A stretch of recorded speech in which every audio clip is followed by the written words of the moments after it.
Welcome back to Probe the Act on Deepstuff Radio. Thanks for joining us. Enjoy the show.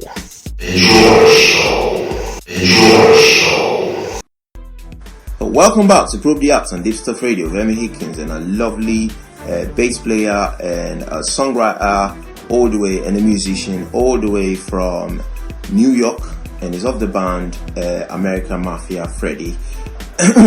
So Freddie, can you name two of your songs that you really like at the moment? I know this is a really difficult choice, but if you had to choose two of your songs or the band songs that you like at the moment, what would you be? Well, I'll exclude the songs we're working on now for the EP because those are probably my favorites, just because we're working on them in the present moment. But from the record, I would say, well, Friendly Fire was a standout track for me for a while because it was the first song that we finished for the record with Don's vocals, and it really gave the project new life at a time when it needed an infusion of enthusiasm. And Don brought that with him with his performance, and kind of got the ball rolling again for the project because we had hit a little bump in the road. As I mentioned before, Dave wasn't going to sing on it, so we had to find other people to do it, and Don was the first guy that we tapped to sing on something. And so without that performance, I don't know what, we might have just abandoned the whole thing, but Don really breathed new life into the project. So I definitely have a soft spot in my heart for that song, and it's heavy and has a real solid groove, so I dig that aspect of it. The other song that probably for me stands up to that, but is a little bit different musically, is a song called Your Good Lovin', which John West sings, a different singer. And that song I like because I really like the bass line that I came up with for that tune. I think it's a pretty adventurous song in terms of arrangement. It's got some cool parts, different parts, bridge sections, and the guitar solos in a different key, so it kind of elevates the song in a different way. And John's vocal performance on that is absolutely phenomenal. He really kind of does this Paul Rogers kind of vibe, added this Paul Rogers kind of vibe to the song that really gave that song a whole new life as well. So I would say those two tunes are my favorite songs from the record. Although my favorite bass sound on the record is Death and Satisfaction. I really like the tone that I got on that too. And I like that word satisfaction as well. Well, it's interesting. An interesting story behind that song is that Don, who sings that song, sent me the lyrics and stuff to it, and there's a line in the song where he says something like "in panorama." And he was gonna tentatively called the song that, "In Panorama."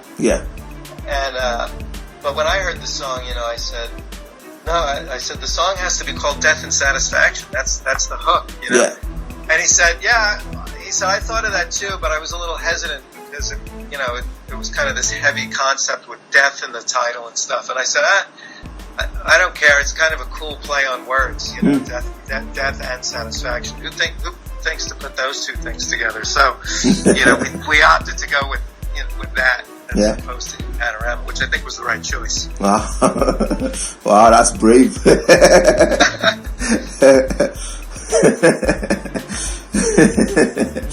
Right. So, how would you describe the biggest obstacle that you've managed to overcome as a band, solely with regards to your music?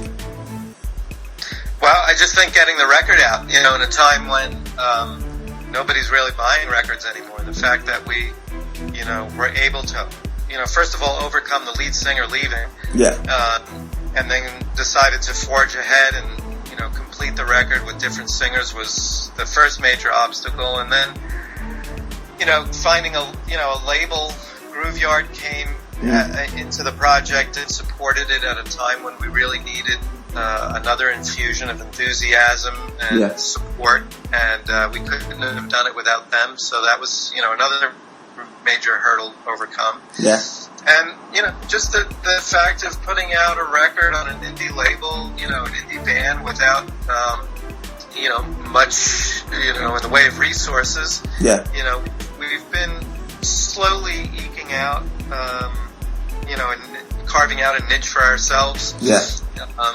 And so, it takes a long time to build something up, into something sustainable. And, we're doing it little by little, it seems. Things are falling into place. So, so there's been a few obstacles to overcome, but I think the biggest one really is just the fact that we were able to put out an album of original music in this day and age with, very little in the way of resources or support or anything like that. Wow. That is brilliant. So how do you view the music industry today? Well, I try not to take a completely negative view on it. Like I said, people aren't buying records anymore. Yeah. But I think somehow that's put an emphasis back on live performances, which, there was a big, 20 years ago or so, whenever MTV came out and videos became all the rage, people were saying that live music was dead and, that videos took away the mystique of live performances and stuff. And I maybe that's even true today, where you can go on YouTube and see your favorite band. You don't have to go to a concert. But I think at least for the established bands, they can still make a living touring, even if they're not selling records. There seems to be a bit more of an emphasis on live performance nowadays than there has been in recent years. So I think that's something positive to look at. That is true. But it's still hard, it's still kind of sad that nobody buys records anymore. Yeah, I know, yeah. Well, it's the times, isn't it? The times changing. Yeah. That is it, yeah. So this is the concluding part where you get to give shout out to anybody at all. A shout out to anybody at all. There's certain people that I should thank, I guess, for their support of American Mafia over the years. Our good friend Randy Pratt, who's a bass player in the band called The Lizards, and he plays the blues harp in a band called Cactus. Yeah. He's been a great friend and, has been very supportive of me personally. And we recorded the record at his studio, and we never would have been able to do it without his support. Yeah. Grooveyard Records for, taking a chance on us and putting out a record, that, they truly believed in. Yeah. The list goes on and on. There's, the guys in the band, their patience and willingness to follow my lead most of the time, and just kind of go all in and take a chance on keeping this band going and seeing what it leads to. Yeah. I'd like to thank Donna for hooking me up with you and getting this interview up and running.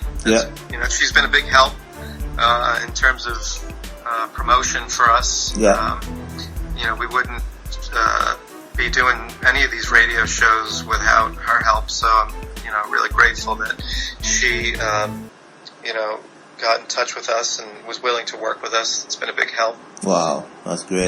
Yeah. It's always great to have a team and support in it, Yeah, well, you have to, there's, the idea of a self-made person is a little bit of a myth, I think. You can have the ideas and stuff and the willpower to initiate things, but you have to have a team to sort of implement those ideas and put them into practice. Yeah.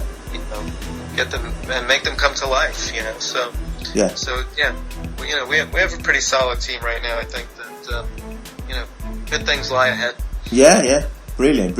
Yeah, it's been lovely. It's been lovely having you on the show, probably on Deepstuff Radio, Freddie, all the way from New York. And it's been a great pleasure just having this interview with you guys.